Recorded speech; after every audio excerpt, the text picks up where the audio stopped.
Okay, അപ്പോൾ നമ്മൾ എന്താണ് D&F ബ്ലോക്കിൻ്റെ ലാസ്റ്റ് പാർട്ട് ഇന്നത്തേക്ക് എന്താണ് ഞാൻ ഉച്ചയ്ക്ക് ശേഷം ഇന്ന് അമീൻസിൻ്റെ ലാസ്റ്റ് പാർട്ട് എടുക്കും. അതോടുകൂടി നമ്മൾ NCERT സീരീസിൻ്റെ ഫൈനലെത്തും. ഡിസംബർ 20 2024 തുടങ്ങി വെച്ച challenge almost today's 70th day എന്ന് തന്നെ വേണ്ടിയൊക്കെ പറയാം. ഓൾമോസ്റ്റ് 2 മാസത്തിലും കൂടുതലായി. അപ്പോൾ ഇന്ന് 70th ഡേൻ്റെ എന്താണ് ആനിവേഴ്സറിക്ക് ഞാൻ ഈ ഒരു കംപ്ലീറ്റ് ഞാൻ നിങ്ങൾക്ക് തീർക്കാൻ പോകുന്നത്. ഇനി ഒന്നും ഞാൻ ബാക്കി വെക്കുന്നില്ല നാളത്തേക്ക്. സോ ഏതായാലും എന്താണ് it's a very emotional day for me today, so let's start with this question. Why are Mn2 plus compounds more stable than Fe2 plus towards their +3 oxidation state? Okay, Mn2 plus നമ്മളെ Fe2 പ്ലസിനെക്കാട് stable ആണ് അതിൻ്റെ എന്താണ് +3 oxidation സ്റ്റേറ്റിൽ. നമുക്ക് നോക്കാം എന്തുകൊണ്ടായിരിക്കും അതിൻ്റെ reason. Mn2 അതായത് മാംഗനീസിൻ്റെ ഈ പറഞ്ഞ അതായത് ആറ്റോമിക് നമ്പർ എന്ന് പറയുന്നത് 25 ഇപ്പോൾ സ്കൂട്ടി വിക്രമൻ 25, ഫീസ് അപ്പോൾ ഇത് 26 ആയിരിക്കും ആറ്റോമിക് നമ്പർ.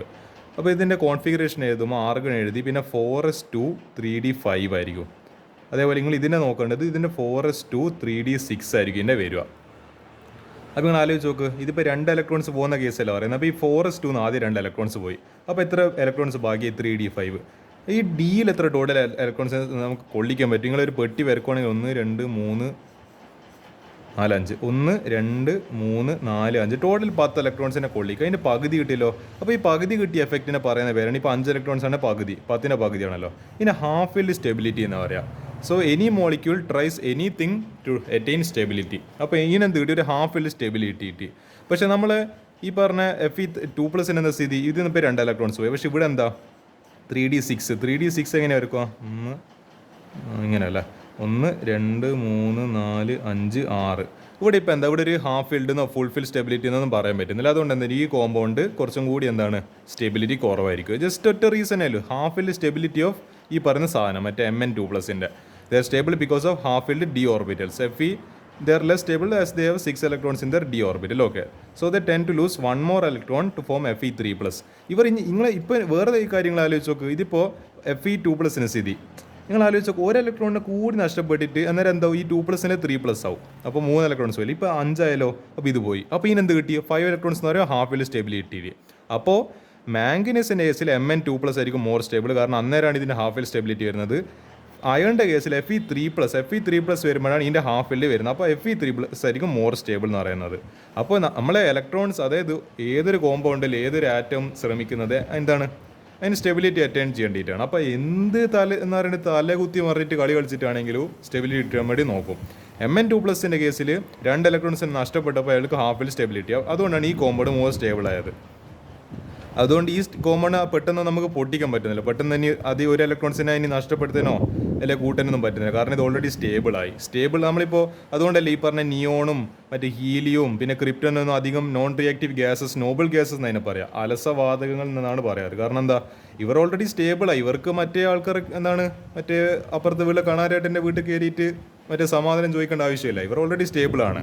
എന്താണ് ഞാനിപ്പോൾ എൻ്റെ റൂമിൽ മറ്റേ കംഫർട്ടബിളായിട്ട് സ്റ്റേബിളായിട്ട് എൻ്റെ കസേരയിൽ ഇരിക്കുന്ന സോഫയിൽ ഇരിക്കുന്നത്, ഞാൻ എന്തിനാ വെറുതെ മറ്റേ എന്താ പറയേണ്ടത് മറ്റേ എന്താ മുറ്റത്ത് പോയിട്ട് ഞാൻ വെള്ളം കോരി നിൽക്കുക? ഞാനങ്ങനെ ചെയ്യൂല, കാരണം എന്താ ഞാൻ ഓൾറെഡി സ്റ്റേബിളാണ്. അപ്പോൾ ഞാൻ കുറേ കഷ്ടപ്പെട്ടിട്ട് നേടിയതാണ് എൻ്റെ സ്റ്റെബിലിറ്റി എന്ന് പറയുന്നത്. വീട്ടിലെ കുറേ ജോലിയെല്ലാം കഴിഞ്ഞ് കുറച്ച് ഫ്രീ കിട്ടിയപ്പോൾ ഞാനവിടെ സോഫയിൽ കൊണ്ടുപോയിട്ട് ഇരുന്ന് ഭയങ്കര എല്ലാം കിടന്ന് എന്താ പറയുക ഭയങ്കര സ്റ്റെബിലിറ്റി കിട്ടിയോണ്ട്. അപ്പോൾ ഞാനതൊന്ന് പിന്നെ മാറി ശ്രമിക്കൂടെ, ഞാൻ പിന്നെ വെള്ളം കോരാൻ നിൽക്കുക? No, I will just try to stay in my comfort zone. മനുഷ്യന്മാരാകുമ്പോൾ കംഫർട്ട് സോണാണ് ഇഷ്ടം. അതേപോലെ തന്നെ ഈ ആറ്റംസിൻ്റെ സ്ഥിതി, ആറ്റംസിന് കംഫർട്ട് സോണാണ് വേണ്ടത്. കംഫർട്ട് സോൺ എങ്ങനെ സ്റ്റെബിലിറ്റി കിട്ടും? ഹാഫ് ഫീൽഡ് സ്റ്റെബിലിറ്റി ഇതിന് കിട്ടി. ഇതിന് Fe3+ വരുമ്പോഴാണ് ഹാഫ് ഫീൽഡ് സ്റ്റെബിലിറ്റി. പക്ഷേ എന്താണ് Fe2+ ആകുമ്പോൾ അത്ര സ്റ്റെബിലിറ്റി ഉണ്ടാവില്ല. ഇതാണ് ഈ ക്വസ്റ്റിൻ്റെ ആൻസർ എന്ന് പറയുന്നത്. ഓക്കെ, നമുക്ക് ഈ ഒരു ക്വസ്റ്റ്യൻ നോക്കാം. What may be the stable oxidation state of a transition element with the following d electron configuration in the ground state of their atoms? Okay, 3d3 ഉണ്ട്, 3d5 ഉണ്ട്, 3d8 ഉണ്ട്, 3d4 ഉണ്ട്. അപ്പോൾ നോക്കാം നമുക്ക് ഇതെന്താണ് 3d3ൻ്റെ കേസിൽ എന്താണ് ഈ പറഞ്ഞ നമുക്ക് നോക്കാമല്ലോ. 3d3ൻ്റെ കേസിൽ വെനേഡിയത്തിൻ്റെ കേസ് എടുക്കുക. വെനേഡിയത്തിൻ്റെ കേസ് 3d3 വരുന്ന ഒരു കോൺഫിഗറേഷനാണ്, 4s2 3d3. അപ്പോൾ അതായത് ഇപ്പോൾ 20 ഇലക്ട്രോൺസ് ആയി. പിന്നെ 23 ഇതിൻ്റെ ആറ്റോമിക് നമ്പർ. ക്രോമിയത്തിൻ്റെത് 24. പക്ഷേ നിങ്ങൾ ആലോചിച്ച് നോക്കുക, അപ്പോൾ 24 ആകുമ്പോൾ 3d4 അല്ല വേണ്ടി. ഇതെന്തുകൊണ്ട് 3d5 അത്? കാരണം ഈ 4s2 ഇലക്ട്രോൺസ് 1 ഇലക്ട്രോൺ എടുത്തിട്ടാണ് ഇയാൾ 3d5 half field stability. Manganese എത്ര ലക്കുക? മാംഗനീസ് ഓൾറെഡി 25 ആണ്, 3d5 4s2. കൊബാൾട്ട് ഫീസ് കൊടുക്കാൻ നിൽക്കുന്ന സീൻ, ഫീസ് കൊടുക്കാൻ അപ്പോൾ എന്താ 27 ആണെന്ന് തോന്നുന്നു വരിക. അപ്പോൾ 3D7 3D4 എന്ന് പറയുമ്പോൾ അങ്ങനത്തെ ഒരു കോൺഫിഗറേഷൻ എക്സിസ്റ്റേ ചെയ്യുന്നില്ല. Okay okay right. അപ്പോൾ വെനേഡിയത്തിന് നോക്കുമ്പോൾ അതിൻ്റെ ഓക്സിഡേഷൻ സ്റ്റേറ്റ് സ്റ്റേബിൾ ആയിട്ടുള്ളത് ഒന്ന് +2 +3 +4 +5. +2 മുതൽ എന്താണ് +5 വരെയാണ് അതിൻ്റെ ഓക്സിഡേഷൻ സ്റ്റേറ്റ് സ്റ്റേബിൾ ആയിട്ടുള്ളത്. മറ്റേ മാംഗനീസിൻ്റെ കേസിലോ +2 +4 +6 +7 ഓൾമോസ്റ്റ് എല്ലാ എന്തും കാണിക്കുന്നുണ്ട്, ഓക്സിഡേഷൻ സ്റ്റേറ്റ് ഇയാൾ കാണിക്കുന്നുണ്ട്. ക്രോമിയത്തിൻ്റെ കേസിൽ +3 +4 +6 ആണ് മോർ സ്റ്റേബിൾ, ഇയാൾ +7 ഒന്നും കാണിക്കുന്നില്ല. അപ്പോൾ എന്താ മാംഗനീസ് +7 എങ്ങനെ കാണിക്കുന്നത്, ഇതിന് 2 ഇലക്ട്രോൺ പോയി ഇതിന് 5 ഇലക്ട്രോൺ പോയി, അങ്ങനെയാണ് ഇതിന് ആക്ച്വലി എന്ത് കാണിക്കാൻ പറ്റുന്നത്, കംപ്ലീറ്റ് ഇതാണ് ഇതിൻ്റെ മാക്സിമം. Mn എന്താണ് +7 ആണ് ഈ മാക്സിമം കാണിക്കാൻ പറ്റുന്ന ഓക്സിഡേഷൻ സ്റ്റേറ്റ് എന്ന് പറയുന്നത്. അപ്പോൾ ഇതുകൊണ്ടാണ് നമ്മളിത് വളരെ എന്താണ് ഇമ്പോർട്ടൻ്റ് അതിലൊരു കോമ്പൗണ്ട് ആയിട്ട് നമ്മൾ കരുതുന്നത്. കാരണം പല റിയാക്ഷൻസ് ഇതിനെ കൊണ്ട് ഹെൽപ്പ് ഉണ്ട്, ഇങ്ങനെ വേരിയബിൾ ഓക്സിജൻ കാണിക്കാൻ പറ്റുന്നുണ്ട്. The compounds which can show variable oxidation state can act as A good ഏത് കാറ്റലിസ്റ്റ്.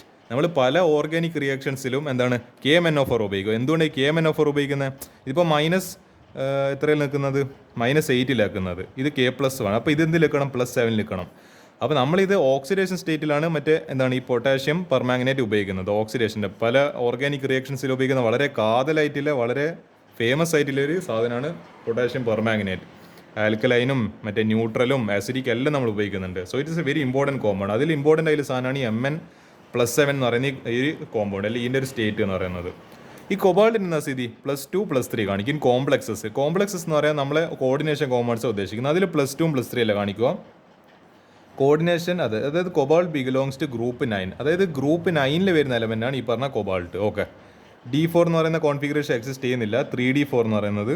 പിന്നെന്താ ഇത്രയും ഈ ക്വസ്റ്റ്യൻസ് ആൻസർ ചെയ്യല്ലോ. ഓക്കെ, ഈ ഒരു 6ാമത്തെ ക്വസ്റ്റ്യൻ നോക്കാം. Name the oxo metal anions of the first series of transition metals in which metal exhibits the oxygen state equal to group number. നമുക്ക് നോക്കാം. SiO2-, അതായത് ഇതിങ്ങനെയാണ് കണക്കുപോയിട്ട്. ഇവിടെ മൈനസ് പൊതുവെ ഒരു പുറത്തൊരു ചാർജ് ഉണ്ട്, അപ്പോൾ ഒരു -1 ചാർജ് പുറത്തുണ്ട്. ഓക്സിജൻ്റെ ചാർജ് നമുക്കറിയാം -2 ആണ്. അപ്പോൾ -2 × 2 എന്ന് പറയുമ്പോൾ -4. അപ്പോൾ എന്ത് കിട്ടണം, x -4 = -1. x കിട്ടണമെങ്കിൽ -4 അപ്പുറത്തോട്ടെ, അതായത് അപ്പോൾ -4 ഇപ്പുറത്ത് വരുമ്പോൾ 4 -1. അപ്പോൾ എന്താണ് x = +3. അതാണ് ഇവിടെ എഴുതിയിരിക്കുന്ന +3. ഞാൻ ഇനി പെട്ടെന്ന് ഇത് ചെയ്ത എളുപ്പത്തിൽ ഇനി ഇങ്ങനെ ചെയ്യണ്ട. മറ്റേതാ -2 നിൽക്കുന്നത്, അപ്പോൾ ഇത് -6 അപ്പോൾ ഇത് എന്തിലേക്കണം +4 അതാണ് ഈ +4 എന്ന് പറയുന്നത്. കാരണം എന്താ 4 - 6 -2 പുറത്തത് ചാർജ് ഈക്വലൈസ് ചെയ്യണം. വെനേഡിയം ഇതെന്താ സാധനം എനിക്കറിയില്ല, VO3-, അപ്പോൾ ഇത് -6 അപ്പോൾ എന്തെങ്കിലും ഇത് +5 എന്നാലേ 5 - 6 -1 വരുള്ളൂ. അതേപോലെ ഇനി ക്രോമിയത്തിൻ്റെ സ്ഥിതി. ക്രോമിയത്തിൽ Cr2O7 2-, ഇതെന്താ സാധനം എന്ന് മനസ്സിലായി. ഇത് ആക്ച്വലി പൊട്ടാഷ്യം ഡൈക്രോമേറ്റ് ആണ്, K2Cr2O7. അപ്പോൾ ഈ അതായത് ഇവിടുന്ന് കട്ടിങ് നടന്നു കഴിഞ്ഞാൽ 2K+ഉം പിന്നെന്താണ് +Cr2O7 2- ആയിട്ടാണ് ഈ കോമ്പൗണ്ട് കംപ്ലീറ്റ് നിൽക്കുക എന്നുള്ളതാണ് ഇതിൻ്റെ പ്രത്യേകത. ഇത് ആക്ച്വലി എന്താണ്, this is actually the anionic part of നമ്മളെ പൊട്ടാഷ്യം ഡൈക്രോമേറ്റ്. അപ്പോൾ ഇതിങ്ങനെ ഉണ്ടെങ്കിൽ ഇതിപ്പോൾ -14 പിന്നെന്താ ഇതിപ്പോൾ +6 എന്നാലേ എന്ത് കിട്ടുള്ളൂ, 2 എണ്ണത്തിൻ്റെ +12 കിട്ടുള്ളൂ. അപ്പോൾ 12 - 14 എന്താണ് 2- കിട്ടുള്ളൂ. അപ്പോൾ +6 ആണ് ഒരു ക്രോമിയത്തിൻ്റെ ചാർജ് എന്ന് പറയുന്നത്, ഒരു ക്രോമിയത്തിൻ്റെ ഓക്സിഡേഷൻ സ്റ്റേറ്റ്. ഇനി CrO4-, അപ്പോൾ ഇത് -8 നിൽക്കും. അപ്പോൾ ഇത് എത്ര +6 അപ്പോൾ എന്താ വീണ്ടും അപ്പോൾ +6 - 8 -2, അപ്പോൾ വീണ്ടും ക്രോമിയത്തിൻ്റെ ചാർജ് തന്നെ പറയുന്നത് ഓക്സിഡേഷൻ സ്റ്റേറ്റ് 6. ഇതെന്ന സാധനം MnO4- എടോ KMnO4, അതായത് പൊട്ടാഷ്യം പെർമാംഗനേറ്റ് ആണ് ഈ സാധനം. ആക്ച്വലി അതിൻ്റെ ആനിയോണിക് പാർട്ടാണ്. ഇതിനിപ്പം കട്ട് ചെയ്ത് കഴിഞ്ഞാൽ K+ഉം Mn4O- ആയിട്ടാണ് നിൽക്കുക, അല്ല MnO4- ആയിട്ടാണ് നിൽക്കുക. അതാണ് സാധനം. ഇത് ആക്ച്വലി ദിസ് ഇസ് ആക്ച്വലി എന്താണ് പൊട്ടാഷ്യം പെർമാംഗനേറ്റ്. നമ്മൾ പൊതുവെ റിയാക്ഷൻസിലെല്ലാം എഴുതുമ്പോൾ KMnO4 നല്ല എഴുതുക, നമ്മൾ Mn4O- അല്ലെങ്കിൽ Cr2O7 2- എല്ലാം പറഞ്ഞിട്ട് എഴുതുക. ഇതെന്താണ് ആക്ച്വലി നമ്മൾ പൊട്ടാഷ്യം പെർമാംഗനേറ്റും പൊട്ടാഷ്യം ഡൈക്രോമേറ്റ് തന്നെ സാധനം ഉപയോഗിക്കുന്നത്. പക്ഷേ എൻ്റെ ആനിയോണിക് പാർട്ട് മാത്രം ഇവിടെ എഴുതുന്നില്ല എന്നൊരു ഒറ്റ വ്യത്യാസം മാത്രമേ ഉള്ളൂ. നിങ്ങൾ പല റിയാക്ഷൻസിൽ അങ്ങനെ കണ്ടിട്ടുണ്ട്. നമ്മൾക്ക് റിയാക്ഷൻ കാണിച്ചറിയാം. റിയാക്ഷൻ കാണുന്നില്ലല്ലോ സുഹൃത്തെ, നോക്കാം.